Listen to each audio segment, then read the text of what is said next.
Саламатсыздар ма балалар? Саламатсыздар. Кітап алтын қазына атты оқырман алаңына қош келдіңіздер. Балалар, бүгін біздер жаңа кітаппен таныспас бұрын кітаптың пайдасын еске түсірейікші. Балалар, айтыңыздаршы, біздер кітап оқығанда қандай боламыз?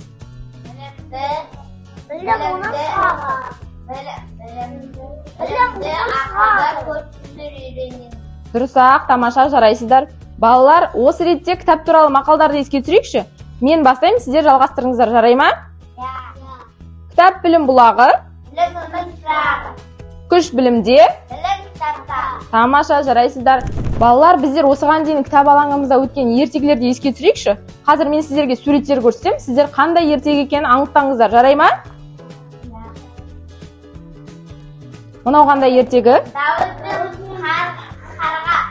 Дәуіт пен қарлы қарлығаш. Тамаша, жарайсыздар. Келесі. Тамаша, керемет, дұрыс. Келесі. Түлкі. Тамаша. Балалар, бүгін сіздерді жаңа кітаптармен таныстыруға біздің қаһарманның әкесі мен Диляраның анасы келіп отыр. Балалар, тыңдаймыз ба? Ендеше қаһарманды әкесімен ортаға шақырайық.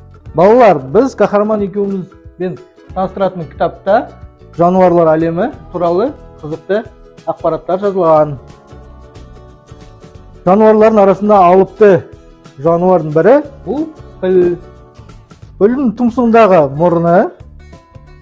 Бұл мұрның және қолдың қызметтерін атқарады. Піл өзі деген үлкен болғанымен, денесі үлкен болғанымен қатты жүгіреді. Кедек әлемдегі ең биік жануар. Оның мойы ұзын болғандықтан жыртқыштарды ауыздан көреді. Балалар, осы қаһарман екеуміз таныстыратын кітапта басқа жануарлар туралы қызықты, пайдалы ақпараттар бар. Балалар, міне қаһарман әкесімен бірге сіздерді тамаша энциклопедиямен таныстырды, иә? Келесі кезекті Диляраға берейік және мамасына берейік. Ол кісілерді сіздерді тамаша кітаппен таныстырмақ. Балалар, біздің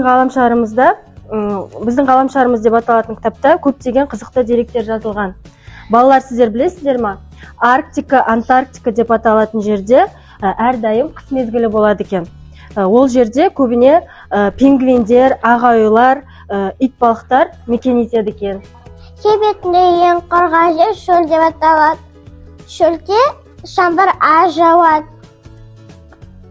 Күн ыстық болғандықтан кактус пен тікенек көп өседі. Балалар, бұл кітапты ата-аналарыңызбен, тәрбиеші апайларыңызбен оқысаңыздар, әлі де қызықты мәліметтер ала аласыздар. Сондықтан біз Диляра екеуміз сіздерге бұл кітап энциклопедияны оқуға кеңес береміз.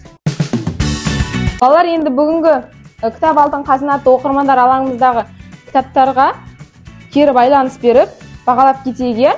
Сіздерге бұл кітаптар ұнаған болса, қазір мына стикерлерді жүрекшенің қасына жапсырасыздар, иә? Егер сіз осы кітап жөнінде өзгелерге айтатын болсаңыздар, пікірдің қасына стикер жапсырасыздар. Ал егер сіздер болашақта өз достарыңызбен бөлісетін болсаңыздар, ұшақтың қасына стикер жапсырасыздар. Жапсыра ғой, жарайсың, Әділхан? Жарайсың. Балалар, бүгін міне керемет тамаша кітаптармен таныстырылым болды.